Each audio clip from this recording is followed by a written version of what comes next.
Cette semaine, à Église en sortie, je reçois l'auteur et théologien Jacques Gauthier qui nous parle de son livre « Les saints, c'est fou admirable ». On vous présente la chronique des actualités de la rue avec l'abbé Claude Paradis. Et on parle de la prière avec l'évêque et moine trappiste, Monseigneur Yvon-Joseph Moreau.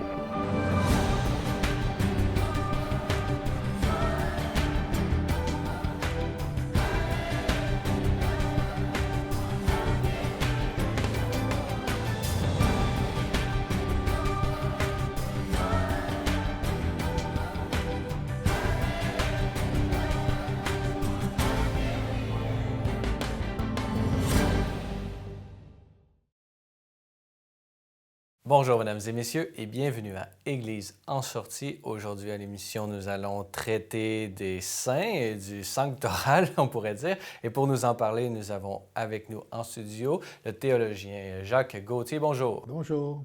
Jacques Gauthier, on vous connaît, on vous a reçu déjà plusieurs fois à l'émission Église en sortie, alors c'est toujours un plaisir de vous avoir avec nous. Aujourd'hui, on est réunis pour parler de votre plus récent ouvrage, Les saints, c'est fou admirable, publié chez Novalis, qui est une réédition augmentée, pourrait-on dire, d'une version précédente. Donc, toujours quand il y a des rééditions, ça veut dire que c'est un livre qui a plu beaucoup et qui est en demande. Donc, les saints dans l'Église sont en demande, pourrait-on dire également. Mais quelle est la place des saints? Qui sont-ils, tous ces personnages-là, les myriades qui parsèment nos églises? Qui sont ces saints et quels sont leurs rôles dans l'Église? Bon, d'abord, il faut dire que nous sommes tous appelés à la sainteté. C'est important de le dire. Ça fait partie de notre baptême. On est tous appelés à la sainteté, puis nous la vivons à différents degrés. La sainteté, c'est Dieu en nous, en réalité. C'est laisser faire Jésus, c'est être comme lui, c'est vivre avec Jésus. C'est un peu ça en résumé. Mais dans l'Église, l'Église reconnaît dans certains baptisés des témoins, des modèles qui sont devenus justement des grands témoins du Christ et deviennent des saints et des saintes. Bienheureux, bienheureuses. Alors, d'abord, ça commence toujours dans le diocèse même, il faut que ça soit reconnu. Donc, il y a un procès pour voir les vertus du témoin. Et alors, ça va à Rome, puis quand c'est bien fait, ils deviennent vénérables. Pour être bienheureux, ça prend un miracle. Saint, 2 miracles. Mais là, ça peut varier aussi, parce que si le témoin meurt martyr, à ce moment-là, c'est la canonisation la plupart du temps. Ou bien aussi, s'il donne sa vie aussi, maintenant, c'est une nouvelle manière aussi pour vivre la sainteté, officiellement à Rome, le don de sa vie. C'est-à-dire donner sa vie pour les lépreux, puis à ce moment-là, on attrape la lèpre ou des choses comme ça. C'est une manière aussi de vivre, de devenir saint, là, officiellement. Donc, ils sont des exemples pour toute l'Église, les saints, et donc on peut s'en inspirer pour vivre notre propre vocation à la sainteté. Ils ont également une place dans notre vie de prière. Quelle est leur place dans la vie de prière? Bien, elle est très importante. Ce sont des amis d'abord. Les saints, ce sont des hommes et des femmes qui ont vécu comme nous le même combat de la liberté, les mêmes préoccupations, les mêmes tentations, qui ont vécu notre humanité, mais qui ont laissé le saint qui était en eux, en fin de compte, ils laissé le Christ sculpter ce saint-là qui était en eux. Ce sont des mini-évangiles qui nous conduisent au Christ. Ce sont des conducteurs de Dieu, les saints. Des intercesseurs aussi. Oui, des intercesseurs, c'est pour ça qu'on peut les prier. Dans l'Église, dans l'année liturgique, tu as le temporal, donc les grandes fêtes de l'année liturgique, les grands cycles, l'Avent, le Carême, Pâques, et puis la Pentecôte et tout ça. Puis aussi, durant l'année, tu as le sanctoral où nous prions les saints, comme le 19 mars, c'est Saint-Joseph, tout ça. Alors, l'Église est toujours en fête, dans le fond, parce que nous célébrons ceux qui nous ont précédés. Les saints sont déjà arrivés et puis ils nous aident et on peut les prier parce qu'ils sont des intercesseurs. Mais ce ne sont pas des idoles non plus. Non, là. Non, ce n'est pas des idoles parce que des stars, parce que la star, elle brille. Le saint, il éclaire. C'est pas la même chose. Il ne se met pas de l'avant. Il reflète Il reflète justement l'image de Dieu, puis aussi une lumière qui n'est pas la sienne, mais qui est celle du Christ. Ils ne parlent pas d'eux-mêmes. C'est ça. Le Christ, c'est le Saint de Dieu. et eux nous renvoient au Christ. Il participe de la sainteté de Dieu. Dans ce livre, donc la première édition, il y avait 45, vous l'avez augmenté, on est rendu à 63. Oui. On fait un voyage au cours de l'année, on visite plusieurs saints, pas tous, il y en a trop. De ces 63, je vous propose d'en visiter la vie de quelques-uns brièvement pour nous dire peut-être ce que vous avez à dire de propre sur chacun d'eux. Frère André, vous l'avez nommé plusieurs fois. Qui est-il pour vous, peut-être pour un Québécois là, ou un Montréalais? Oui, d'abord, Frère André, on le connaît. Mais avant de parler de Frère André, juste pour dire, dans le livre, il y a comme 2 livres dans le livre, en fin de compte. L'introduction, elle est très longue parce que là, je parle comment le culte des saints s'est formé dans l'Église, comment le sanctoral s'est formé, c'est quoi la sainteté. Alors ça, je réponds à ces questions-là dans l'introduction, il y a quand même une 30aine de pages. Et après ça, chaque mois, il y a les modèles, les saints. Le Frère André, c'est le 7 janvier. Alors, c'est sûr, le Frère André, c'est le nôtre. C'est le seul Québécois vraiment né au Québec qui a été reconnu par l'Église. Benoît XVI l'a canonisé. Alors, il est un saint dans l'Église universelle. Alors, on sait qui est le Frère André, dans le fond, mais à la base, il y a eu cet amour d'un homme très simple pour Saint-Joseph et qui a donné le plus grand centre de pèlerinage au monde à Saint-Joseph. Mais le Frère André, c'est un thaumaturge aussi. Il intercède beaucoup auprès des gens. Il y a beaucoup de gens qui doivent des guérisons au Frère André. Le Frère André dit, c'est pas moi qui guéris Saint-Joseph. Mais il va dire aussi, c'est le bon Dieu. Saint-Joseph va dire, c'est pas moi, c'est le bon Dieu. Alors, on va à la source. Mais c'est parce que la source de la sainteté, c'est Dieu. Un deuxième, justement, encore pour nous au Québec, Kateri Tekakwitha, la liste des Agniers Mohawks. Oui. Pouvez-vous nous... Qu'est-ce qu'elle a à nous dire aujourd'hui? Bien, c'est ça. Kateri, c'est la fidélité à soi-même. Ce qu'elle a à nous dire, c'est être vrai dans ce qu'on vit. Elle a pris la tradition aussi de sa culture et en même temps, le christianisme a épanoui ce qu'elle était. C'est une belle figure aussi, Kateri Tekakwitha, qui est morte à 24 ans, qui a vécu beaucoup la prière dans la forêt, l'amour de la nature. Ce qu'elle a à nous dire, c'est le respect de la nature parce qu'elle est patronne de l'écologie aussi avec François d'Assise. Donc, c'est très parlant pour nous, l'environnement aujourd'hui, l'écologie. Eh bien, cette sainte-là, sans avoir fait de traité là-dessus, bien sûr, avait cette sensibilité-là. Qui est le saint patron au Québec, Jean-Baptiste, Saint Jean-Baptiste. Oui, Saint Jean-Baptiste qui est le veilleur. Saint Jean-Baptiste, c'est lui qui pointe vers Jésus, qui nous dit qui est Jésus. Allez vers Jésus, en fin de compte. Bon, Frère André disait aller vers Joseph. Ce sont tous des Jean-Baptistes, les témoins un peu, hein, parce qu'ils sont là pour nous envoyer, vraiment, ils sont là pour le Christ. Ils nous indiquent le Christ. Et Saint Jean-Baptiste est une très belle figure qui arrive pour nous à l'été. Et c'est celui qui est au désert, une voix qui crie, mais qui montre la voie aussi qu'est le Christ. C'est un homme qui est allé au bout de ses idées, qui a dit à Hérode que ce n'était pas correct ce qu'il faisait. Il est mort martyr, mais sa voix crie plus fort dans le martyre parce qu'il est allé justement au bout de son amour. Et c'est un grand témoin, ça, vraiment, dans l'Église Saint-Jean-Baptiste. De l'indissolubilité du mariage, puisque c'est ce qu'il reprochait à Hérode. Ça lui a valu sa tête. Ben oui, c'est ça. Donc, il est très, très important encore aujourd'hui. On termine avec un modèle plus universel, mais qui nous a quand même visité, Saint Jean-Paul II. Saint Jean-Paul II aussi, qui est fêté au mois d'octobre, lui, dans mon livre. Alors, c'est ça. Ben, Jean-Paul II, j'ai eu la grâce de le rencontrer. Avec mon épouse, on y a touché, on y a parlé, donc on peut dire que j'ai touché un saint.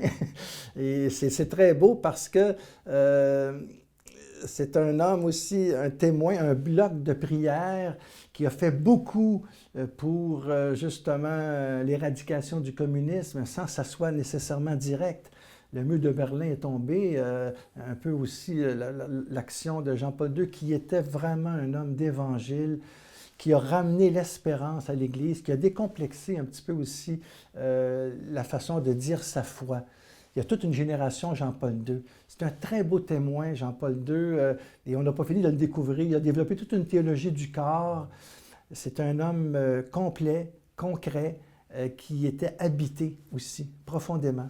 Puis il a marqué, c'est un pontificat très long, et aujourd'hui, on voit bien, bon, Benoît XVI et François, souvent font référence à Jean-Paul II. Un interprète de Vatican II pour le millénaire qui s'ouvrait devant l'Église. Qui avait sa sensibilité de polonais, comme chaque saint amène sa culture, sa sensibilité. C'est pour ça qu'il y a beaucoup de folklore dans la sainteté, les saints, qui est très beau, parce que chaque pays est fier de son témoin.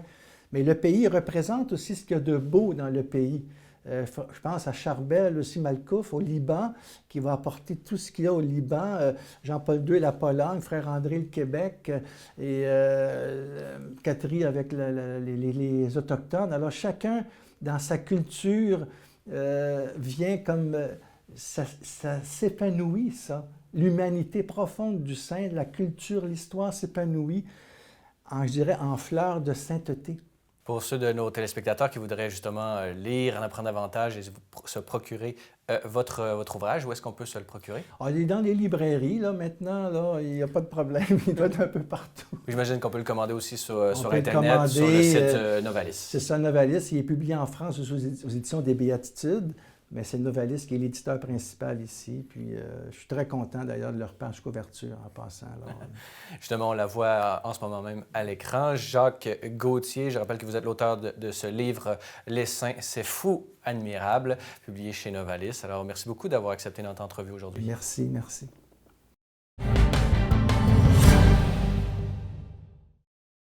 Alors, bonjour et bienvenue à cette chronique de la rue. Ce matin, je vais partir de l'Évangile selon saint Matthieu et je vais développer un peu. Il est écrit, les scribes et les pharisiens enseignent dans la chair de Moïse, donc tout ce qu'ils peuvent vous dire, faites-le. Mais ils attachent de pesants fardeaux, difficiles à porter, et ils en chargent les épaules des gens. Mais eux-mêmes ne veulent pas les remuer du doigt. C'est toute la question aussi du service. Est-ce que j'aime servir ou bien est-ce que j'aime me faire servir? C'est un peu cet évangile. Et les pharisiens et les scribes du temps voulaient avoir tous les honneurs. Ils s'habillaient de beaux vêtements.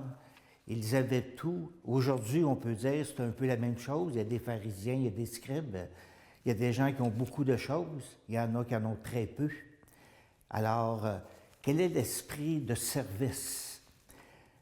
Je pense que l'être humain, le plus bas qu'il peut aller dans le service, c'est lorsqu'il est à genoux devant quelqu'un. Parce que être à genoux, c'est pas être petit, c'est être grand. Si on prend le Jésus du lavement des pieds, c'est le plus beau service qu'il a pu faire. Parce qu'à genoux, on ne peut pas aller plus bas. On peut se coucher, mais si on se couche, c'est nous qui nous allons nous faire servir. Alors, c'est pas ça que le Christ a voulu dire. Il nous demande d'avoir, au lieu de la folie des grandeurs, il nous demande d'avoir la folie de servir. Alors ça, on peut demander ça aussi là, aujourd'hui. On peut aussi... C'est toute la liberté, la libération des gens qui avaient des fardeaux trop lourds à porter sur leurs épaules. Alors, le rôle du serviteur est de libérer beaucoup de gens, tendre l'oreille pour bien écouter le cri de détresse. Mon grand-père avait une ferme et il attelait 2 bœufs attachés l'un à l'autre, et il y avait une courroie, il y avait comme une autre chaîne, il y avait un autre collier, alors les 2 bœufs étaient attachés l'un à l'autre. Si un des bœufs devenait fatigué et qui pliait un peu les jambes, c'est l'autre qui le supportait. Alors c'est ça un peu, le Christ qui nous dit, laissez les lourds fardeaux, moi mon joug est léger. Un joug, c'est comme je viens de dire, c'est l'attelage pour les bœufs. Et pour nous, c'est lorsqu'on met l'étole, ça représente le joug. Mon joug est léger, c'est très léger, Et lorsque les gens viennent se confesser, lorsqu'ils viennent au sacrement du pardon, moi, assez souvent, je mets un peu mon étole sur le genou de la personne qui se confesse, juste pour montrer que le Christ n'est pas venu pour emmener des choses, mais il est venu pour soulager, pour enlever des fardeaux. Et c'est un peu cet évangile, hein, la grandeur, la folie des grandeurs ou la folie de servir. Alors, c'est à nous de choisir, hein, soit un ou soit l'autre. Mais lorsqu'on est dans le service, nous, dans la rue, on n'est presque que du service. Parce qu'on est là pour les aider, on est là pour leur donner de la nourriture, des vêtements. Moi, je fais beaucoup de confessions dans la rue, le sacrement du pardon. On fait des messes aussi. Alors, on est très près des gens et on essaie de les soulager, de soulager les fardeaux qu'ils peuvent avoir. Et c'est les pharisiens et les scribes, hein, qui mettaient le fardeau sur les gens, mais eux ils ne bougeaient même pas le petit doigt pour pouvoir les aider. C'est l'évangile d'aujourd'hui, c'est Saint Matthieu. Alors, est-ce que j'aime servir? Ou est-ce que... Et comment je traite ceux qui me servent? Je pense que la meilleure façon de traiter ceux qui me servent, c'est dans l'amour et c'est dans le respect. Quand j'étais à l'Arche de Jean Vanier, avec les handicapés, au jeudi, on m'a lavé les pieds. Et c'est assez impressionnant de voir quelqu'un comme ça, handicapé, qui vous lave les pieds. C'est tout un spectacle à vivre, c'est toute une bonne intention. Et voir ces gens-là handicapés qui nous lavent les pieds, un peu à la façon de Jésus, ça m'a beaucoup touché, ça m'a beaucoup interpellé. Alors le lavement des pieds est très présent dans la rue avec moi et avec mes bénévoles, parce qu'on ne peut pas descendre plus bas. Le Christ nous a montré jusqu'où nous pouvons aller, et c'est à genoux, et à genoux devant lui. C'est là qu'on aura notre force, c'est là que tous les fardeaux vont disparaître. À genoux, mais à genoux devant lui. Et je vous bénis au nom du Père, du Fils et du Saint-Esprit. Amen.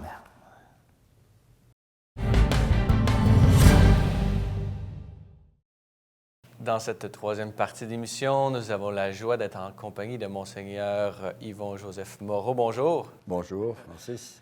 On est réunis ici même à Cornwall, où se tient la plénière de l'Assemblée des évêques catholiques du Canada, la CECC. Par contre, on a déjà parlé ensemble de votre diocèse de l'Apocatière, mais aussi peut-être peu de gens savent que vous êtes également un religieux, moine de l'ordre, vous êtes un trappiste qui provient d'Oka. D'Oka, c'est ça. Et maintenant, nous sommes au Val Notre-Dame. Exactement. Donc, c'est un magnifique monastère dont nos auditeurs ont pu bénéficier d'un reportage que j'ai pu faire, justement. Vous êtes justement un moine, donc vous êtes un professionnel de la prière, pourrait-on dire. Vous avez publié une série de livres, justement, sur ce thème, dont celui dont j'aimerais parler avec vous aujourd'hui, qui s'intitule « Respirer Dieu », publié aux éditions Mediapol. Dans ce livre, à la page 57, pour être plus précis, vous donnez une définition de la prière que j'aimerais que vous commentiez, mais je vais la lire d'abord.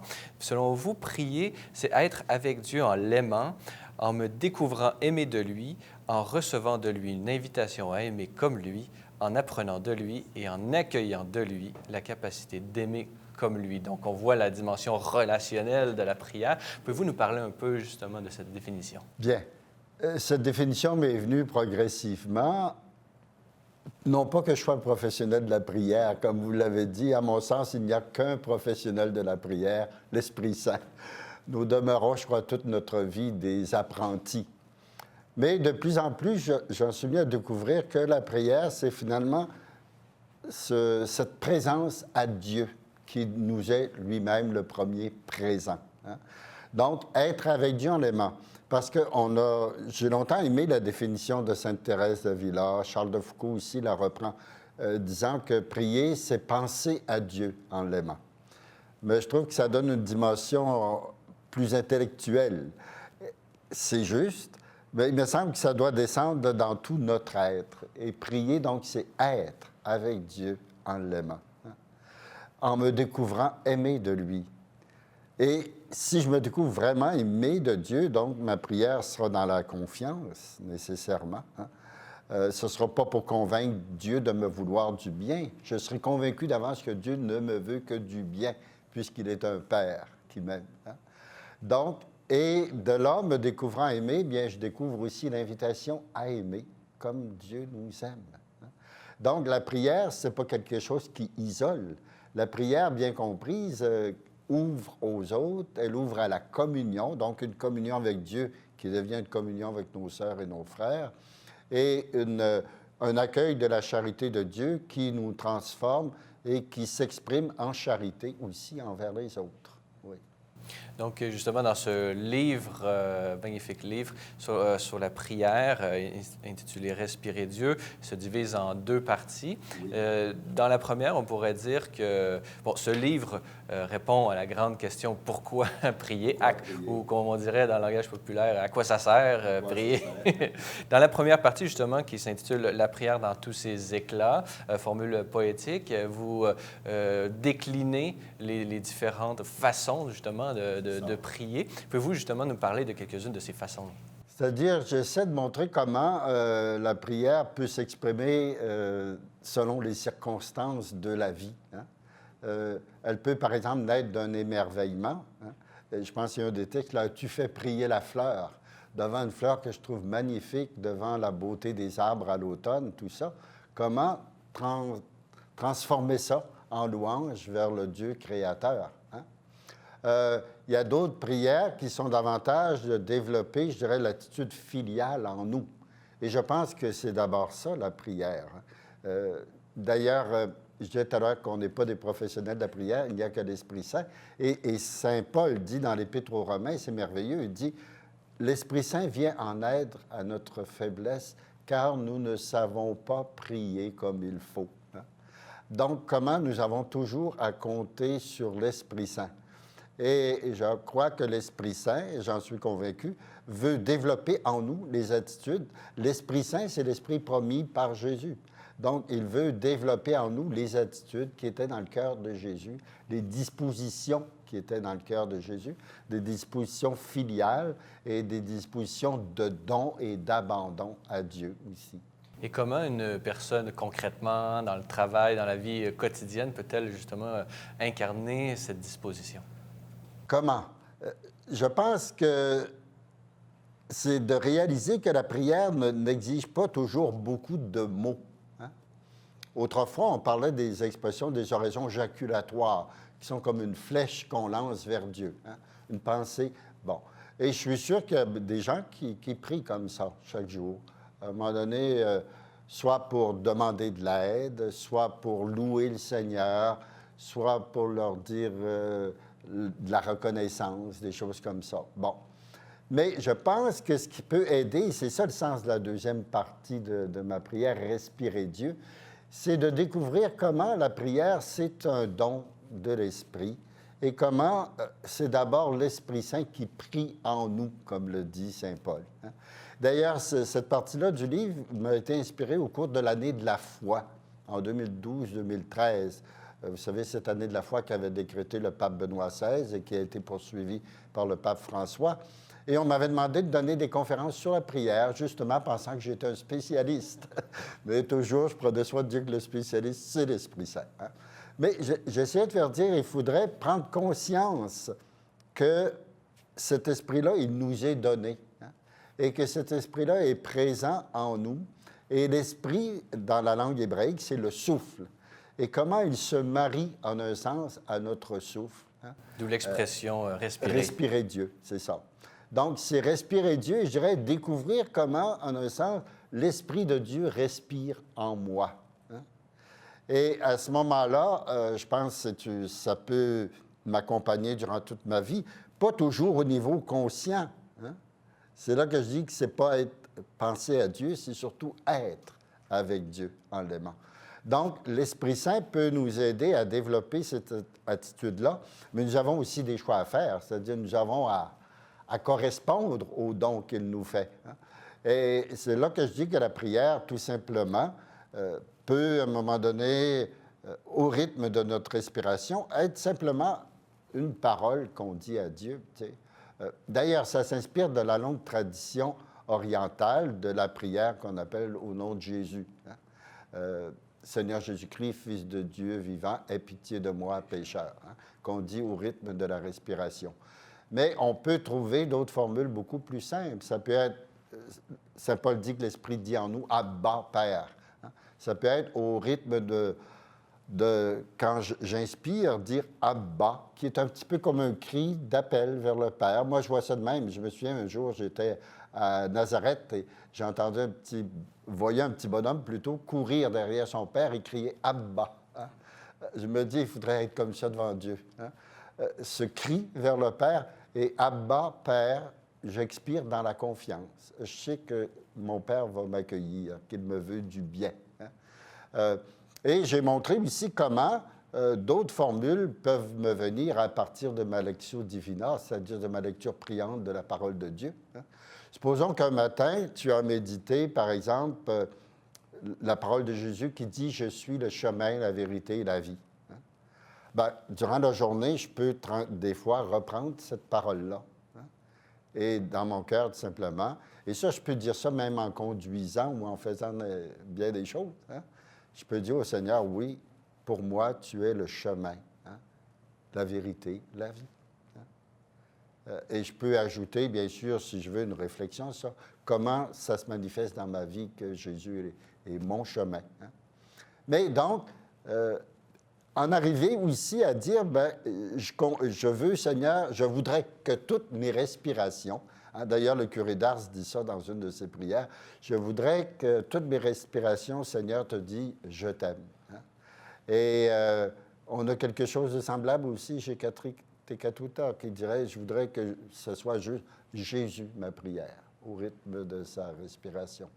Alors, et finalement, c'est ce que les psaumes, qui sont une grande école de prière, hein, le psaume 150, c'est merveilleux, que tout être vivant loue le Seigneur. Hein. Et moi, je dis, et d'ailleurs, des spécialistes de la langue hébraïque, j'en suis pas un, mais c'est important de se faire aider par d'autres, nous disent qu'on pourrait dire que toutes les respirations louent le Seigneur. Hein? Donc, que tout ce qui respire loue le Seigneur. Et à ce moment-là, nous, ça peut être notre désir. Le matin, en me levant, moi, en tout cas, j'essaie d'y penser à tous les matins, dire au Seigneur, Seigneur, je voudrais aujourd'hui que toutes mes respirations soient une louange à toi. Très bien. Alors, Monseigneur Yvon-Joseph Moreau, je rappelle que vous êtes également évêque de la Bocatière et moine trappiste qui peut-être éventuellement retournera au monastère dans la joie, comme toujours. Alors, merci beaucoup de nous avoir accordé cette entrevue aujourd'hui. Merci beaucoup, Francis.